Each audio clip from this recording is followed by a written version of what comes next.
Hey guys, I'm a Forester here with another video. This one is going to be a review of my fountain pen collection. It's been a while since I've done a review of the collection and it's grown quite a bit. Now today is December 31st, the last day of the year. Wish y'all a happy New Year's Eve, and it'll be the last video that I make of this year. So I want to go through it fairly quickly. I think I have 17 pens that I'm going to review, and I'm going to try to focus on the pens that I carry the most. So I'll review all of them briefly, very briefly, and then I'll review the pens that I carry the most, and I'll make comments along the way. Now, most of the pens are in this sleeve, this case that my wife made for me, but some of them are in this leather case that I've reviewed, and these are the ones that I try to take to the office with me every single day. So we're going to start with the first one right here. So as far as the pens that I carry the most, well, of course, these three I carry almost every day. So this is a Mon Blanc. It's Mon Blanc 149. And I'm just going to give you a quick writing sample of each one.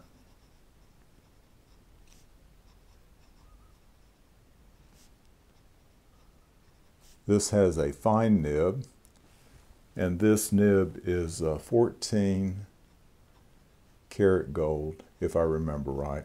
I love the way this pen feels in my hand, and may be letting the cat out of the bag, but I think this is my favorite pen of all in my collection. And I think I write the best with this pen of any in my collection.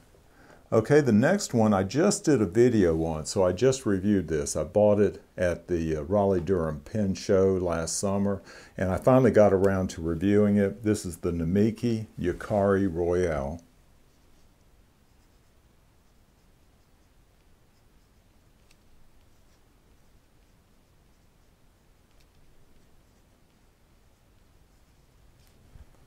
Okay, and this has a medium nib.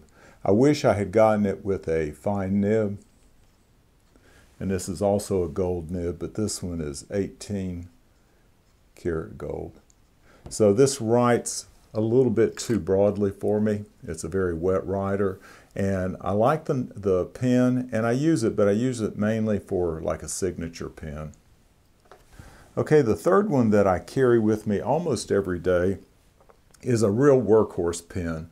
I saw this one on a video by Pen Habit, I believe, and he called it his favorite workhorse pen. I liked it, I bought it, and I've been carrying it just about every day since I've had this pen case. But this is the Pilot.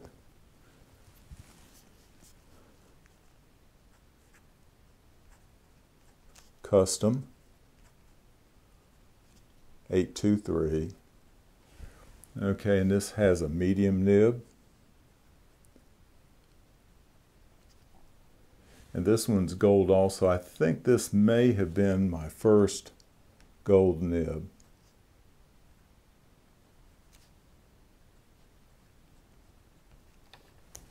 All right. This one writes dry fairly often. It holds a lot of ink, but I always open this up to let ink into that forward reservoir, and that's just a way I do it. I've heard that you don't have to do that, that you can write a while and then replenish the ink in that forward reservoir, but that hasn't worked too well for me. So I just typically open it up and when I start writing. Okay, so now we're going to move to this main case over here, and since we finished with the Pilot, I decided to continue with Pilot. So this is a Pilot Metropolitan. And I like that snap-on cap.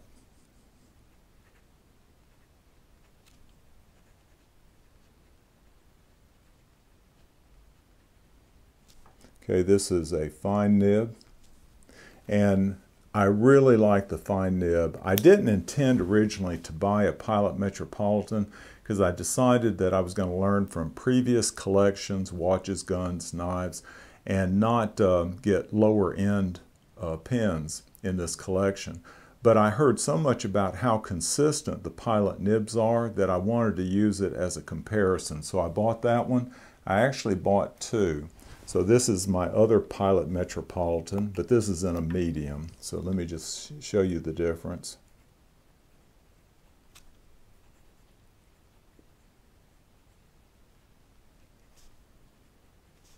This is in a medium. I can tell the difference, and I like the fine much better than the medium. Both are very consistent though, so that was why I bought it. Now, most of these are inked up, and I have at times tried to keep all of them inked up and just rotate through them fairly regularly and use them all.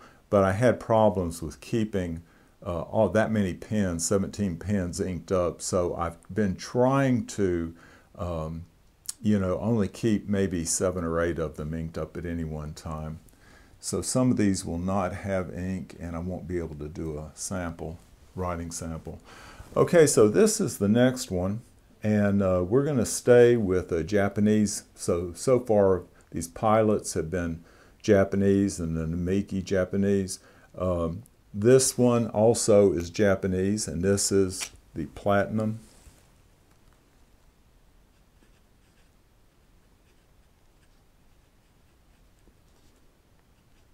$37.76. I don't even have to look to remember that. So that's the height of Mount Fuji in meters. And this one is a fine nib, and it's also a 14-karat gold nib, and I love the way it writes. I gave these Platinums a hard review when I first got them, and I had a difficult time, so I have 2. This is the other one. So I got a Platinum, $37.76, and a medium also for comparison.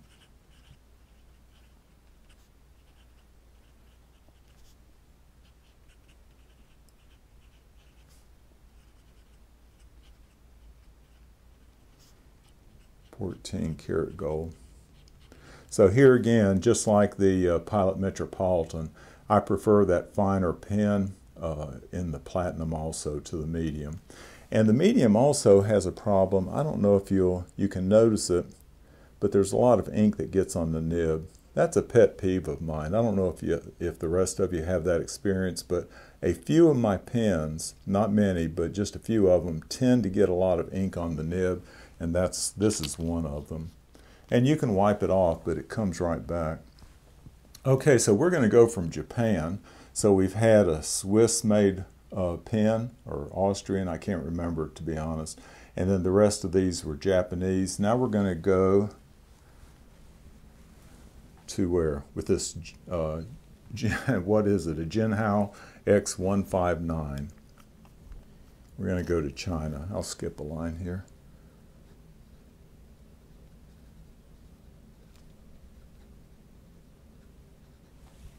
And this Jhow is a fine nib. And this is a workhorse pen for me. I have never had any problem writing with it. It fits my hand really well, and I've been surprised at how much I use it. A lot of days I just reach for it and don't really give it that much thought. But this is a Chinese pen.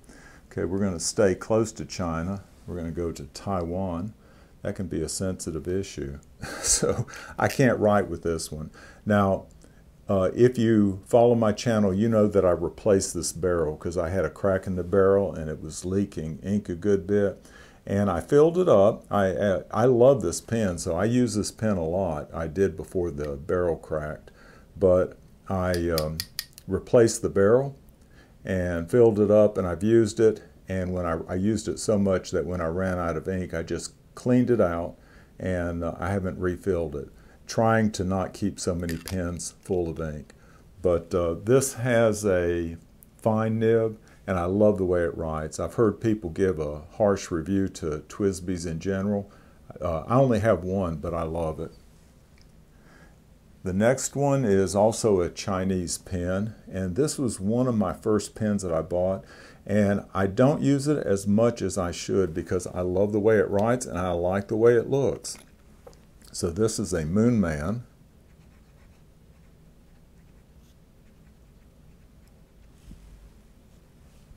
M600. It has a fine nib. And I've got 2 green inks that I alternate with it. One is an ink that was made in Hangzhou, China for a tea that they produce there, Longines tea. And the other one is a Mont Blanc. No, not Mont Blanc. It's not Diamine. I can't remember. Yeah, I think it is a Mont Blanc Irish Green, and I think that's what's in it right now. And I love that pen. I should use it more often. This one I can't write with, but it's my other Chinese pen, and this is a Hero 359. This one is the first extra fine nib that I got. And I love an extra fine nib for many different reasons, but one is it's not as particular about what paper you write it on. So there's the nib. It's fairly simple, and of course this was sort of a knockoff of the Lamy Safari. I do have some quality issues with it, and that's one reason it's not inked up. Yeah, right there, there's the barrel cracked, or the cap cracked. And I don't know, you probably won't be able to see it, but the barrel has a crack in it. The section has a crack in it right there. So it tends to ooze a little bit of ink, and that's one reason. I haven't used it in a while. Okay, now we're going to move to Germany. I have 2 German pens, I believe. This one is a Lamy 2000. And I absolutely love this pen. And it's an extra fine. And I just remembered, I forgot to look up. I don't remember, I want to say that's a gold nib, but I can't remember, to be honest. Some of you may want to comment and tell me whether it is or it isn't. It's not stamped on there because it's a hooded nib. It may be on the nib, but you can't see it. But I think it's gold. I'm not sure. But this is my second Lamy that I've had. The first one was a medium, and it was just way too wet a writer. And so I went back and got a second one. I gave the first one away and went back and got a second. And this time I had to debate between the extra fine and the fine. Well, you can see even the extra fine puts down plenty of ink. So I'm really glad that's what I got. And I like the fact that it's a snap cap like that. Just click on, click off. And for a daily writer, taking notes in the office, or taking down conversations over the phone, that type thing, you can't beat the ease for snapping a cap on and off. And so this, I would say, is my favorite daily writer. Okay, the next one's a German pen also. I've done a couple of reviews recently of this one. It's probably one of the most recognizable pens that I have, and this is a Pelican M1000. And I have to remind myself, yeah, this is a fine. It doesn't write like a fine. It writes like a medium to me. And it's 18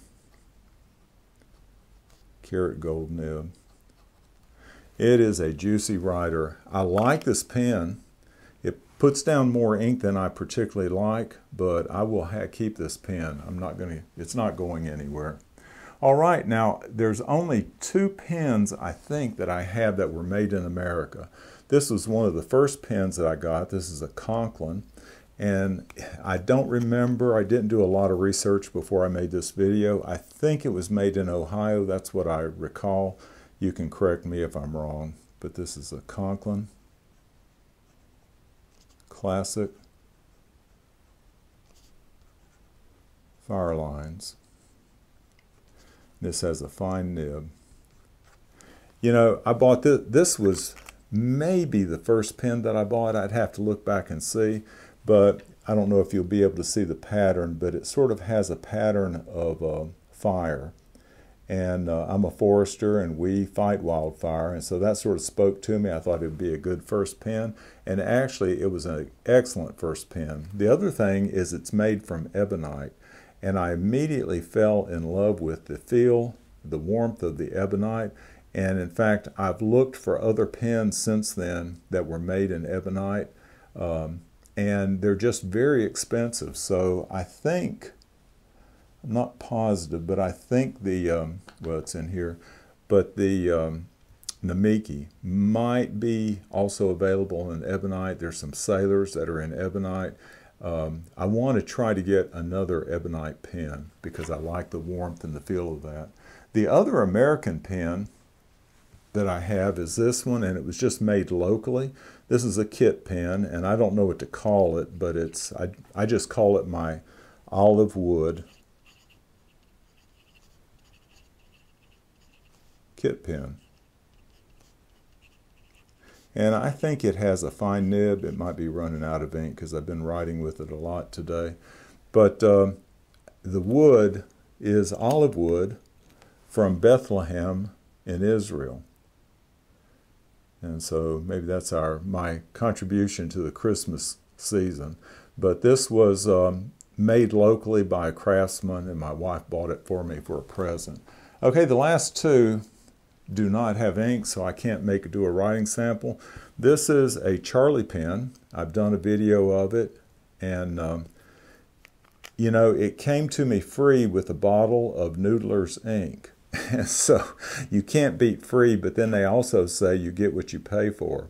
So I didn't pay anything for it. I did use this a lot early on just to get a writing experience. It holds so much ink.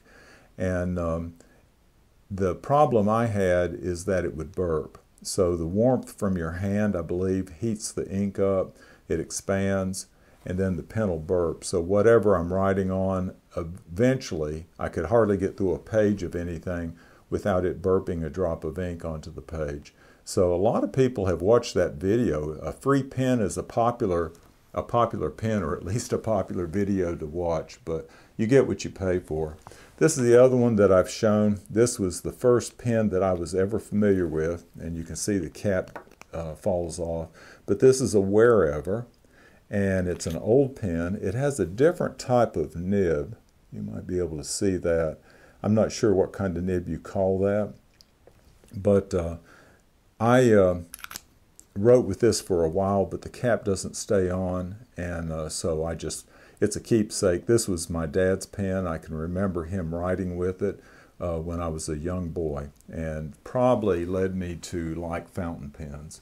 So there you have it, and let me pull one at random to lay there for the closing shot. I really like this pen. This was a $15 pen, and that's paying more than I had to for it. So I bought that at a pen show. I hadn't been looking for one of those. I was looking for a Sailor King pen and couldn't. I found one, but decided not to pay the price they were asking. And here with this one, I walked across it, and at first I thought it was the Sailor King pen. And they said $15. I knew for sure it wasn't. But anyway, there's my pen collection. So 17 pens in all. And I'm slowing down a little bit on pen purchasing. I know I want a Sailor. I don't have a Sailor in my collection, and I've heard that they have the highest quality nibs of any pen out there. So I want a Sailor. I'm trying to decide which one.